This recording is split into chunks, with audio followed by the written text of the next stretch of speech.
My name is Julie Johnson. I work in the Career and Tech Ed department for Buffalo Public Schools, and I'm here with Janna, who is one of our entrepreneurs who's here to talk to you guys today about her experience and any advice that she can give you as far as owning your own business, or even if you're not interested in owning your own business, some things she learned along the way that might be some good career advice for you. So, hi, Janna.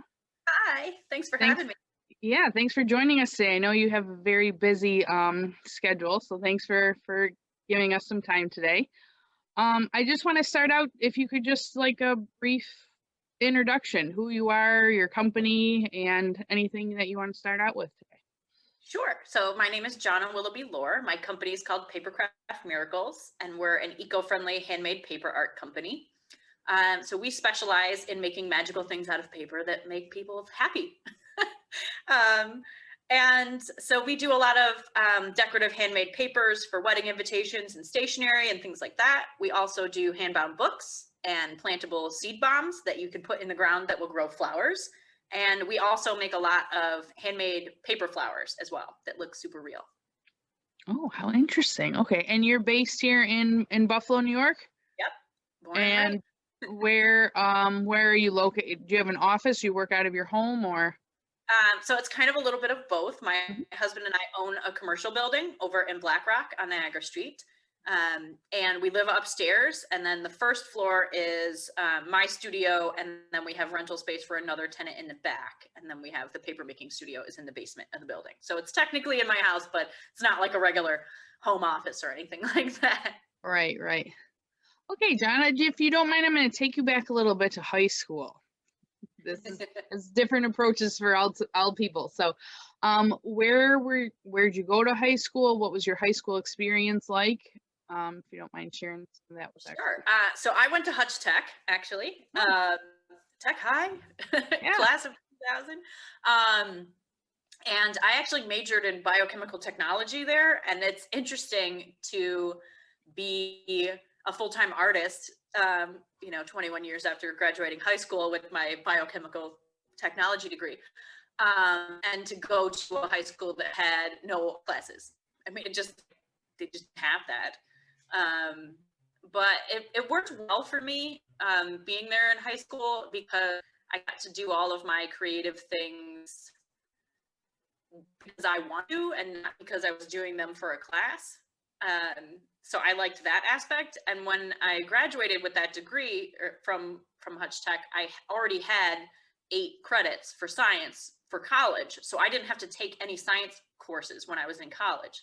So it worked out nicely for that, because I took AP Chem and AP Bio. Oh, nice. Managed to pass both of the exams. So. Oh, wonderful. Yeah. So you had no business classes or anything background in that in your high school experience? Nope. I did all science, lots of biology and chemistry and physics. Okay. Okay, so then you did mention you went to college. How was that let's see, who helped you with your choosing your college options, and where did you end up going? So I guess the main person who helped me with my college applications was my mom. She kind of filtered through all the ads that showed up in the mail after I took the SATs and kind of pulled out schools that she thought looked cool. I have to admit that my mom was way more excited about me going to college than I was at the time. Because I know being a senior in high school is tough. There's so many people saying, what are you going to do with your life? Where are you going to go? You have to make these huge decisions, and you don't even know what you want to do or care at that point. Right. So I was definitely kind of, I was over the questions. I was like, I don't want anyone else to ask me what I'm going to do with my life. I don't know what I'm going to do. I want to write poetry and hang out with my friends, because I was 18. Right. So my mom helped me filter through a bunch of these different applications. I initially applied to UB because it was close to my house. And I applied to Emerson in Boston because I know it sounds so stupid right now, but this comedian I really liked had gone to school there. And I thought I had heard about the school and thought it sounded cool, and I liked the city of Boston. So I applied there. And I got in there, but I was only on like the waiting list, Mhm. and I knew that I wouldn't be able to afford going to school there without a scholarship. So I figured if I was on the waiting list, it was unlikely that I was going to get a big scholarship. And my mom found this brochure in the mail from this school called Warren Wilson, that's in Asheville, outside Asheville, North Carolina. And they had a creative writing scholarship that they were offering. And my mom said, you should apply for this. You have really good poems. And I was like, yeah, whatever. I don't even know if any of these poems are any good. How about you pick the ones you think are the best and you send them in? And she did, and I won it. And I ended up getting almost a full scholarship. So moving to North Carolina and living in the dorm, it was cheaper to do that than to live at home and take the bus to UB. Go to Wow. this amazing private school in the middle of the mountains. Yeah. Anyway, so I went to Warren Wilson College on almost a full ride. It was amazing. Thanks, Mom. And completely and totally changed my life. I would not be where I am right now had I not gone to that particular school. Okay, well, can you expand upon that a little bit? I'm very interested to hear that. And I think it's great for our students too, because there's a lot of anxiety, like leaving high school, going to college, and in your experience, you're going away probably to a school that no one else from like your friends picked either. Oh no, it was a teeny tiny school. I mean, there were 800 students total. Oh, that's smaller than your high school. Yeah, it was smaller than my high school. Yeah. And there were no other people from Buffalo. There were some other people from New York State, Mhm. not a lot, but there was no one else from Buffalo who went there. I didn't know anyone when I went away to college. And I went there initially, I had wanted to be a writer and a poet my whole entire life. And I set foot on the campus and there's just this amazing energy there, this kind of wild creative energy. And I immediately was like, I need to do more than just write poetry. I need to make things. And so I started taking, I saw that they had these bookbinding classes and papermaking classes there. And so I went and talked to the teacher who taught almost all of those classes, because a small school is only one teacher. Mhm. And she recommended that, she said, those classes are full of upperclassmen right now, but this one class called Artist Books and Illustration has some spots, and you'll learn pretty much everything you would have learned in this bookbinding class, plus you'll also learn how to illustrate. So take this one instead. And I did. And as soon as I learned about artist books as a type of art, I just fell in love immediately, because it's an art form where the form of the book, the design, the illustrations, the words, the materials, how it opens, how you interact with it, it all works together to make one bigger concept or a bigger idea. And I just love that I could incorporate poetry and images and how things feel. And when I make art, my purpose of doing poetry and making art is sharing it with other people so that they play a role in it and it affects their life. And then they go to talk to someone else and it affects their life. And I love that like butterfly effect of it. So Mhm. once I learned about this art form that kind of tied together all the things that I really loved, I was like, okay, that's my jam. I want to do that. And so I signed up to take every class I could freshman year with that teacher in that department. And at the end of my freshman year, I went to my college advisor and I said, these are all the courses I took this year. What major am I working toward? And he said, those are all electives, so nothing. Uh-oh. I think I've gotten maybe 2 requirements. Like one was a composition course and one was like intro to sociology or something that I got stuck in because there were no other classes. Yeah.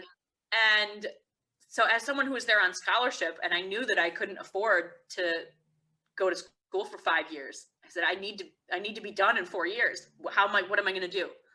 And because he was an amazing advisor, he didn't say, oh, just go major in communications or whatever. He said, what do you want to do? And I said, well, I learned how to make these books and I want to use my creativity and my creative skills. And I want to make that my job and I don't want to be broke. How do I do that? And he said, you should do that as your major. And I was like, what are you talking about? I should do that as my major. Right. And he told me that the school had a major called integrative studies where you could make up your own major. Oh. It wasn't easy, but you could, if you knew what you wanted to do and it wasn't offered through any other major, you could design your own. So I did. I picked out all the courses I wanted to take for the rest of my 4 years that helped me learn everything I wanted to know about making and selling art. And then a whole bunch of different business classes and entrepreneurship classes so I could learn how to run a business. And I knew that I couldn't just do a major in art and a major in business, because I didn't want to know, I didn't need to go that deeply into like the theory of art and things like that for what I wanted to do with my work. And I needed to do more about the business of art and integrate the two things together as one major. So I did that. And by the time I graduated in 2004, I had built my own website, which back in the day was difficult. It was not like making a little store on Shopify or building a Facebook page or something like that. Right. So yeah, I learned how to code a little bit on HTML and built my own website. You could not buy anything on it, but it was like a little teeny tiny pictures, because this is also back in the era of dial-up. Yeah. And so I had a website, and I made some little print catalogs with samples of the papers that I'd made in the back, and some business cards. And I had a 25-page business plan and a 25-page paper that I had written that I had to present to the board. And I graduated college with a business. Wow. So I've been doing this and working towards doing what I'm doing right now since I was 20 years old. Wow, that's amazing. What a great story. So you went into college with an idea of the things that you like to do, but not necessarily what your major was going to be. Mhm. So that I think that's a lot of you're not expected to know what you want to do for the rest of your life when you're 17 years old, right? Like most people don't even know what they want to do for the rest of their life when they're 40. True.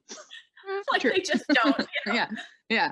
I'm No, one of it's the true. lucky few. And of all the people that I know who are all, you know, in my age range, Mm-hmm. I'm one of the only people who's using their college degree for the work that they do at all. I mean, there's so many people who went to school and majored in English literature and they're working at Target because Sure. there aren't jobs for that. And I'm not saying that you should, you know, go to school only for your passion project and not have a plan as to how you're going to make a job for it. And creating my own business, doing what I love, is amazing. Yeah. So amazing that when I get up in the morning, I say, I get to go to work today, and not like, oh, I have to go to work today, which is what you hear most people say. Right. But being your own boss and being an entrepreneur is definitely not easy. And a lot of people think it has this kind of glamorous, you know, like, oh, you run your own business, you must be so rich and you could do whatever you want and make your own schedule. And I'm like, well, you know, you're also working however many hours a week you can afford to put into it, especially if you started as a side gig and you have another full-time job you do at the same time, which I Right. did for 12 years. I ran it on the side for 12 years until I had my first son. But, you know, you work so many hours, but you have to be a really self-directed kind of person. Yeah. If you need someone else to tell you what to do, owning your own business is not for you. Okay. Because you're going to just really be drowning and expecting someone else to give you direction. And so if you want to start your own business and you don't feel like you have that kind of personality, talk to other business owners and ask for as much help as you can possibly ask for. You know, I don't think I ever make a single decision in my business without consulting at least a couple of people. Mm-hmm. Because, you know, there's other people have so many skills that I don't have, and vice versa. And I think as far as being a female entrepreneur, I think women entrepreneurs consult with each other and collaborate a lot more than male entrepreneurs do. And I think it helps women entrepreneurs to succeed just a lot faster. Yeah. Where do you find that space to get advice from other mentors or from other entrepreneurs, and like you're talking about, and asking them, how are you able to do that if you own your own business? Well, I mean, there's a lot of amazing business owner communities. I am on the board and I chair the membership committee, and I'm also on the diversity and inclusion task force for NABO, the National Association of Women Business Owners, for the Buffalo Niagara chapter. So I've been involved with NABO pretty much since I quit my full-time job and really started focusing on growing my business in 2016. Mhm. And so being involved in that organization that is full of other women business owners, some of whom have been in business longer than I've been alive, and they just have this vast wealth of knowledge and experience. And there are some business organizations that are really focused on trading leads and generating jobs. And NABO is not that kind of organization. It's more of a relationship building, and sharing resources and sharing information and collaborating, and just all at once, the women in the group are helping each other to grow their businesses at the same time. And it really feels a lot more like a sisterhood. So I would not be where I am right now had I not joined NABO. I mean, hands down, they have helped me in countless ways. I was actually just talking to a fellow NABO member last night about this big job that I just got today. It's so exciting. So yeah, I mean, being involved in local organizations like that has been invaluable. Business coaching is worth every single penny if you have a good coach. Usually business coaching is pretty expensive. There are some local organizations that are either free or lower cost, like there's the Small Business Center that's at Buff State. They're amazing, and that's free, and there's tons of great information. So definitely start there. If you don't yet have a business and you're not sure what to do, go there. The Women's Business Center at Canisius is amazing. They have a lot of programs that are free, and then their kind of coaching and group coaching and programming and things like that are pretty affordable for what you get from them. So I would definitely, those are the first two places to go. And then I am part of this organization called Eureka. That is, it's a coaching program and an online platform for entrepreneurs. So it's kind of like Facebook for entrepreneurs. Okay. To collaborate with each other, and they have all sorts of different coaching programs and things that you can learn, but they were founded to help women and minority business owners to get access to coaching and resources, venture capitalists and things like that, that typically we wouldn't have access to. And so that's been really helpful. And there's another organization I'm involved in that's called ShiftCo, that is an international organization for conscious companies. So companies that put people and the earth ahead of profits. And that's been really, really helpful for me as well. And it's kind of progressive coaching. So every 3 months, they reevaluate where you are in your business and help you pick one aspect to really focus on. And you work intensely on that one aspect for 3 months with a group of other entrepreneurs that are in the same boat. And then every 3 months you get reevaluated, move to a different group and work on a different aspect. So I've been doing a lot of coaching. Yeah. In the last week. It's just been great. These are all great resources too. Thank you for sharing those with us. So when did you, out of college then, it sounded like you had a full-time employment after that. Was that related to your artistic major as well, or?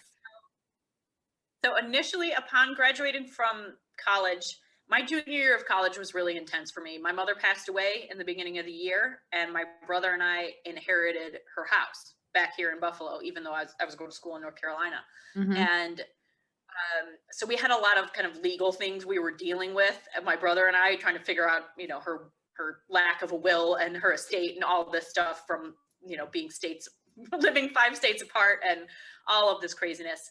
And then my dorm burnt to the ground with all of my stuff in it. Oh my gosh. On my mom's birthday, my junior year. So after graduating, I had to come back home because my brother and I had inherited this house, and we were trying to figure out how we could deal with it, and if we could fix it and what we were going to do. So I came back to Buffalo, and I initially thought it'd be really great to try to be a full-time artist right off the bat, but I didn't have the social network, and Facebook wasn't a thing then. This is 2004, so there wasn't a lot of social media. It wasn't easy to build a website. You could shop online. I mean, it just wasn't that. Sure. It wasn't happening like that then. Yeah. And Buffalo was also not thriving the way that it is now. So I initially went out and I did a lot of open mic nights, and I made my own CDs, and I kind of piecemealed. I was doing all my creative things at once and selling guest books to my friends who were getting married and doing little projects here and there. But it was definitely not enough to help my brother to sustain the house that we had inherited. So I ended up getting a job at Michael's Arts and Crafts, which I thought was as close as I could get to having a creative job. And it was terrible. I spent all of my money on art supplies. And it wasn't enough responsibility for me as someone who knew how to run my own business to just cash people out, because that's really all I cash people. I didn't even count down the drawer at the end of the shift. It was kind of boring. And they didn't give me a ton of hours there. I probably only had maybe 20 hours a week. And we ended up needing to do a bunch of work on our house. And so I ended up getting a full-time job as an assistant manager at a gas station. So, you know, you got to take what you can get when you got bills. I mean, I totally understand that not everyone, you know, has the freedom and the flexibility to just like start their own company and just only do that. It's not realistic for a lot of people. And I realize that. So yeah, I learned so much about running a business by running someone else's business. And it was pretty low risk for me. I had really good benefits. Surprisingly, my pay was pretty low, but I had amazing health insurance. And I had some paid vacation, which was nice, and discounts on gas, which was also nice. And so I learned how to manage people. I learned how to do inventory and payroll and all these different things because I was like the extra boss. You know, I did all the same things that the manager did, just less of the time. And so I worked there as the assistant manager for 5 years, and continued doing my own stuff on the side. And I eventually got a job as a teaching artist partway through working at the gas station. So I rearranged my gas station schedule where I worked 4 10-hour days to get my 40 hours in. And then I taught in Ripley, New York, 1 day a week, which is a really long commute. It's like an hour and a half each way, teaching kids all day. And I would take a nap on the way home at the rest stop and then commute driving home. And at the same time, this is in 2008, I also ran an underground art venue at the same time. And we had events and shows and music shows and things 6 nights a week. So I was working 40 hours a week, teaching with this huge long commute, and then running shows and performing myself 6 nights a week. I didn't sleep much back then. Yeah. And plus I was still kind of doing my own thing and making books and making paper for people and selling my own CDs and things like that on the side. And shortly after that, I met my husband, and we got together, and we had this plan for the future that was going to include getting married and buying a new building that would have space for me to run my company in the way that I've always dreamed of running my company. And I ended up getting another full-time job at a company that sold jewelry online, and I edited their photos for 5 years doing that. So I spent a good 12 years doing other things before I did this full time. And I learned so much working for other people. So definitely don't discount the time that you take in your life working for somebody else and learning things about it, because there's so many things about running a business that you can't learn in school. Right. You have to learn them like on the job. So definitely managing people, you need to learn that. Like that is a hands-on experience. You're not going to get that out of a textbook, right? It was worth so much to be able to learn how to do that on somebody else's dime with job security, where I wasn't the boss who was going to get fired. But I was the boss that was like helping other people to succeed. And so we want to do that, right? Yeah. So then now there has been like a social media explosion and things like that. So how do you use technology in your business, and how do you use it to help you gain profit for your company? Technology is unbelievably helpful for running a business. I wish that I had worked harder on developing an email list and building like a Facebook presence and an Instagram presence. I wish I had done it earlier than I did. So if you don't yet have a page for your business, even if it's a teeny tiny business, make a page right now and have that presence and do it. So I use Facebook and Instagram primarily, Pinterest as well. And we have an email list that we send things out to. But primarily we do a lot of Facebook and Instagram. We do live videos. we don't really pay for a lot of advertising. A lot of what we do is belonging to lots of different Facebook groups where my ideal clients hang out. You know, like I'm in a bunch of sustainability groups where people who want sustainable options for their life, and that's kind of the heartbeat of my company, is being sustainable. So those are my customers. They're looking for that. And so I go hang out in the group and I talk to the people and I get to know the people who would be my customers. And then when somebody says, oh, I'm trying to throw a sustainable birthday party for my kid, anybody got options? I can say, hey, I run this company and we make seed bombs. That's a great option, you know? And so it's a way to kind of advertise without advertising, because the people who you interact with regularly, you're there helping them with information and sharing your knowledge with them. And they already trust you because you're in the group with them. So you're not actively saying every minute, posting your links and stuff like that. Like, it doesn't work that way, but developing relationships with people is the best way that I've used social media for sure. And doing that. So it's been great.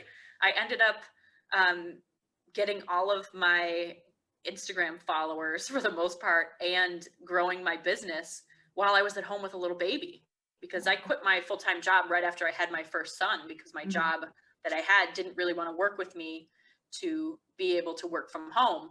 And I wasn't making enough money there to pay for healthcare and daycare. I would have come home with no money and paid someone else to raise my kid. So I didn't want to do that. So I ended up quitting my job to, as my husband said, stay home and do your book thing. So I was home with a little baby, learning how to be a mother. And all of a sudden I had this freedom to really focus on growing this company that I'd wanted to grow for almost 20 years. And as soon as I had that freedom, you know, I put the baby in the baby carrier and I would sit at my computer and I went on Pinterest and I said, how do you grow an Instagram following? How do you do this? How do you do that? And I found, you know, all of these things. And then I joined NABO and I would go, you know, to every single meeting they had, I was there. I think I missed one meeting in 4 years. And it was the one that I had a baby, like maybe a week before. And that meeting I didn't go to. But after that, I mean, I'm, you know, I show up to the meetings early. I stayed late. You know, if there's somebody that looks interesting, I go talk to them. I take time to develop relationships with people, because you never know what could come from it. And so through all of my networking and things like that, and then continuing that online and building a better website, which is one of the first things I did when I quit my job, was rebuild my website on Squarespace so that people could buy things online, something I'd been meaning to do for years. So I did that. I rebranded the company using a local organization, a local company, to help me do that and kind of get everything standardized. And it really took off from there. I spent a lot of time on Instagram in the middle of the night when I was up taking care of my baby, trying not to fall asleep with him in the bed. And I used to, you know, go on Instagram and search for hashtag papermaking and see what everybody else was doing, and do a lot of kind of market research that way as for what other makers were doing and other businesses, and who their customers were and what hashtags were they using and how did they talk about their business. And, you know, if they put a picture up that's their face with their art, it typically does a lot better than if it's just the art, and things like that, and just kind of seeing what works and what doesn't work.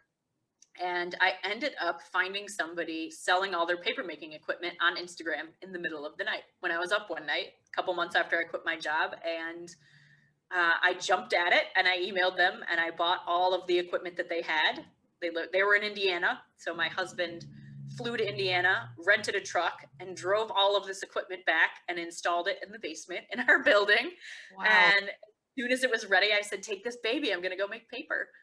And my company really just took off from there. So, I mean, technology has been integral. I would not be here where I am right now. I mean, I have 2 little kids. So the amount of time that I have to be in the office, hands-on working without children every week is really pretty minimal, especially in COVID, where my kid's not in school all the time either. My kids are 5 and 3. So we're in the thick of it.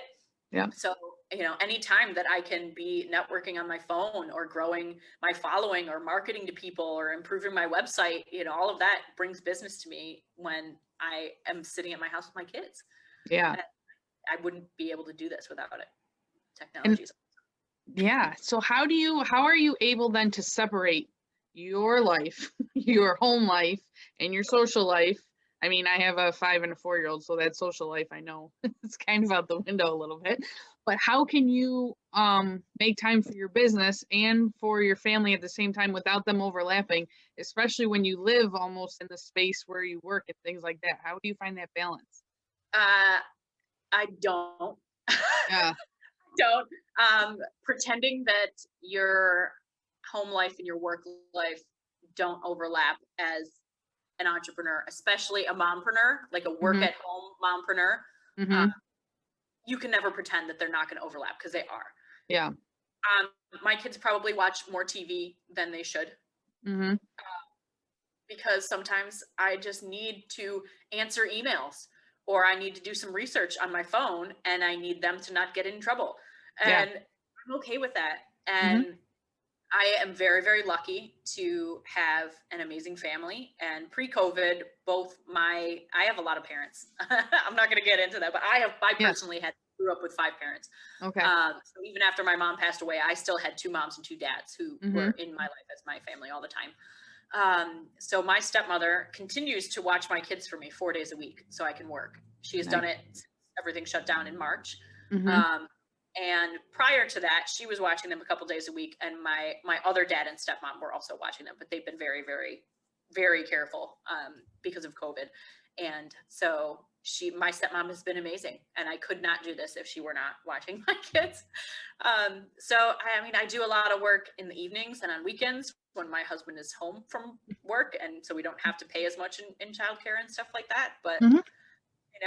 you do what you can. You figure out how to make 15 minutes really valuable. Yeah. If you can focus and answer those emails that you've been putting off, or plan out your week in your planner and make a list of, like, these are the people I want to call. So when you get 15 minutes, you say, okay, I have 15 minutes. Look at my list of things that I need to do. Which of these things could I do in 15 minutes? I could call all 5 of those people in 15 minutes. And then I go, ding, ding, ding, and I do it. Yeah. I mean, I think that's just it. You have to figure out what you can do in a small period of time, and just utilize every minute that you can, and be okay with the fact that you're not going to make everybody happy all the time. I heard another entrepreneur talking about, somebody asked her, how do you juggle all the balls? And you don't juggle them all. You just have to know which ones are glass and which ones are plastic. Wow. That's great advice. It really is.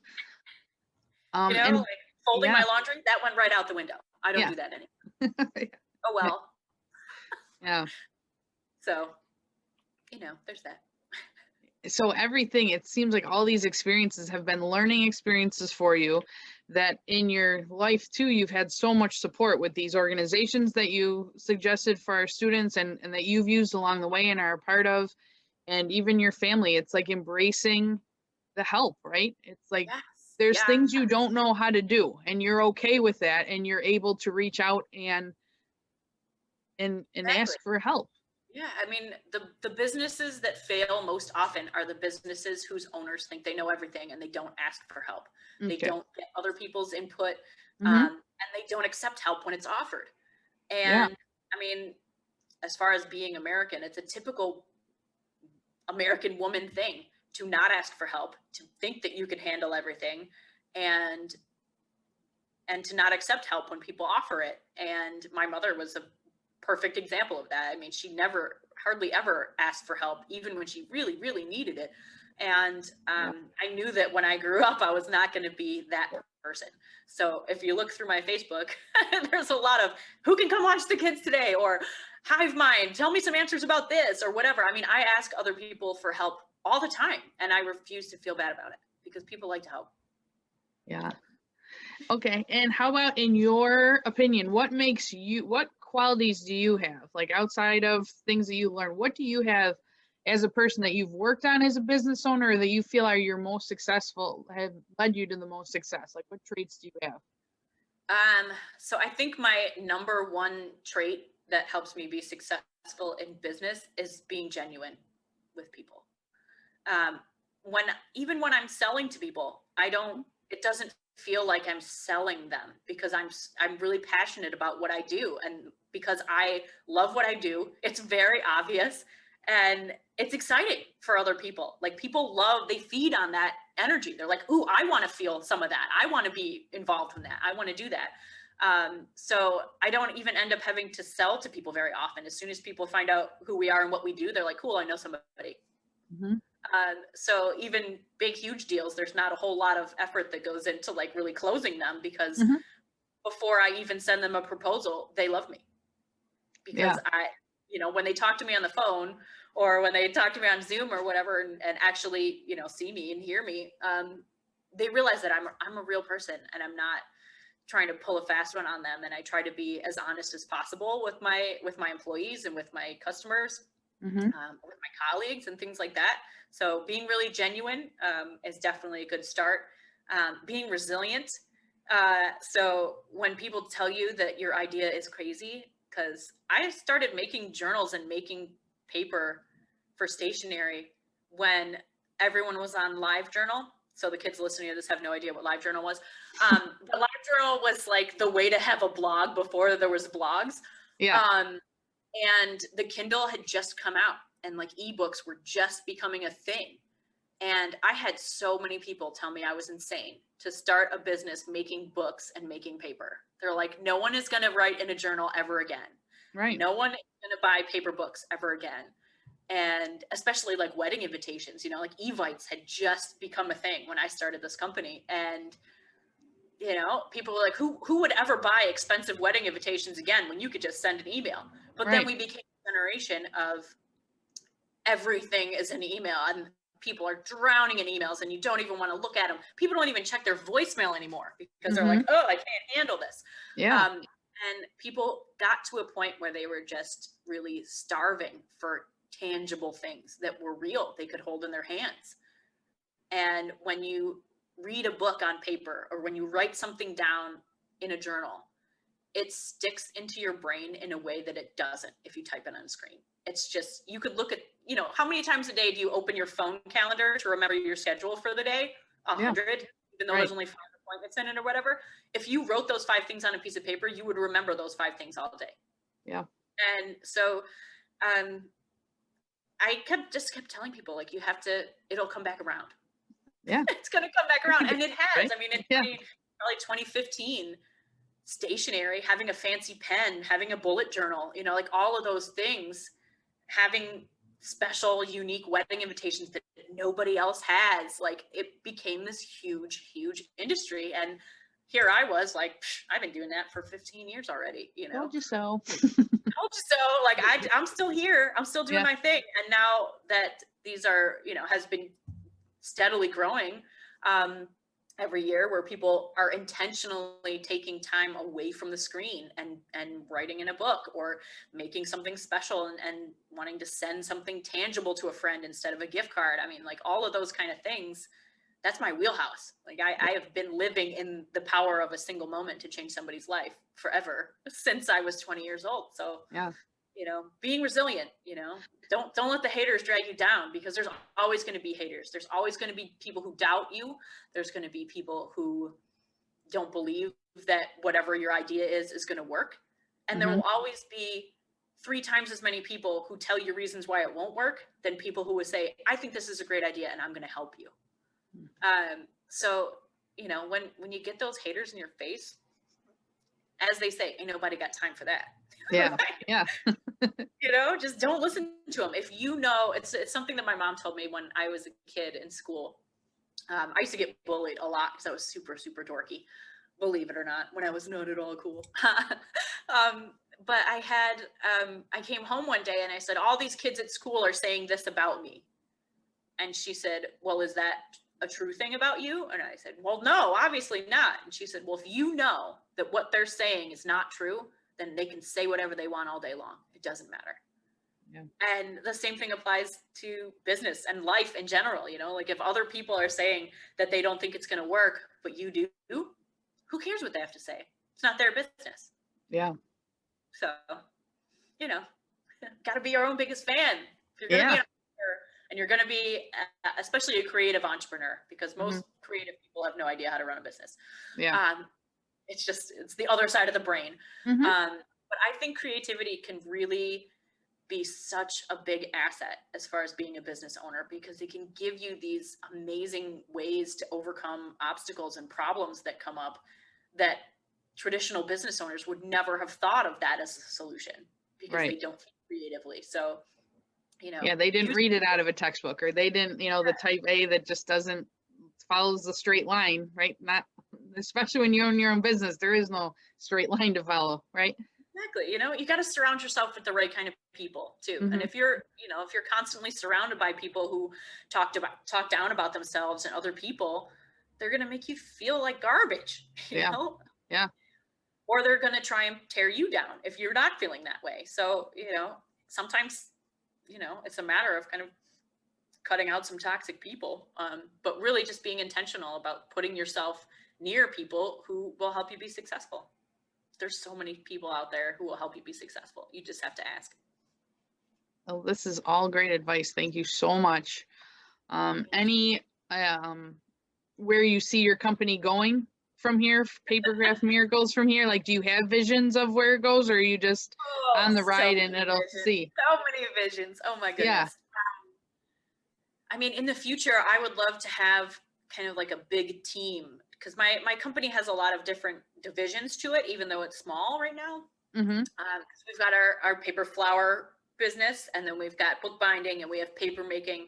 But we also do kind of home decor. And as a visual artist and a mixed media artist, I do a lot of like bigger art installations and galleries and things like that too. Mm-hmm. So I would love to kind of have the retail wholesale aspect of the business, like pre-made things that people can go online and buy them, and we ship them out. I want to have that as its own kind of little separate entity of the business. And then I want to develop doing a lot of online workshops and things like that to be able to teach people how to make stuff. And then our custom orders, which for me is the most fun. Mm-hmm. Every job is totally different, and there's all these things to figure out. And I love being able to do that kind of stuff. So, and then we have our kind of wedding and events, which is like a separate aspect. So I see it being really big. And someday Oprah's going to buy stuff from me. She just doesn't know who I am yet. Yeah. Her favorite thing. She'll be one of her favorite things. I know, right? Just got to send it, so. Yeah. Who knows? I think someday in the future, I will be, when celebrities have parties, I'd be making those invitations. Like, that's going to be me. That's happening. Yeah. And then our students will be like, hey, I saw her before. I got advice. I got advice from her too. And they'll be starting their own businesses too. Yep. And I'll probably still be on Instagram. And if they message me and be like, hey, I got a question, I'll be like, I'll make time for you, because so many people who were already successful made time for me. Yeah. To help me get where I am. And, I would not be here were it not for the help of other people. And, you got to pay it forward. You have to. So that's how I like doing it. Yeah, and you've given us so much advice and so much helpful information. Are there any like last tips that you've thought of, or any advice for your high school self that you can give to our students, or anything like that? Oh man, just find a way to do what you love. Find a way to not hate your work. Even if you work for somebody else, like, make sure you get a job that is something that makes you feel fulfilled, because you're going to spend a lot of your life doing that. And if you're not feeling fulfilled in whatever job you have, figure out what job that is. And if it doesn't exist, make your own. Yeah. Because life is short. My mom passed away when she was 54 years old.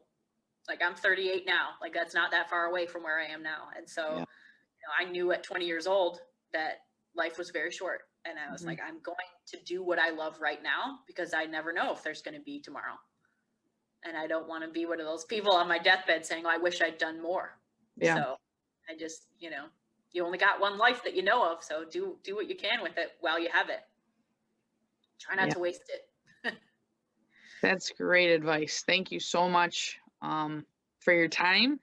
And our students are going to be looking at your website and checking out what you make. And hopefully, like you said, they can reach out to you on Instagram and see you on there. And thank you so much. Facebook. They can find me on my website. It's papercraftmiracles.com. Mhm. And I also have a podcast that I started putting out. It's called Reach the Stars Podcast. You can find it on our website or on Facebook, or on all major podcast platforms if you want to listen to that. I interview a lot of cool people who also do other cool things. Awesome. Thank you. Awesome. Thank you. I got to run.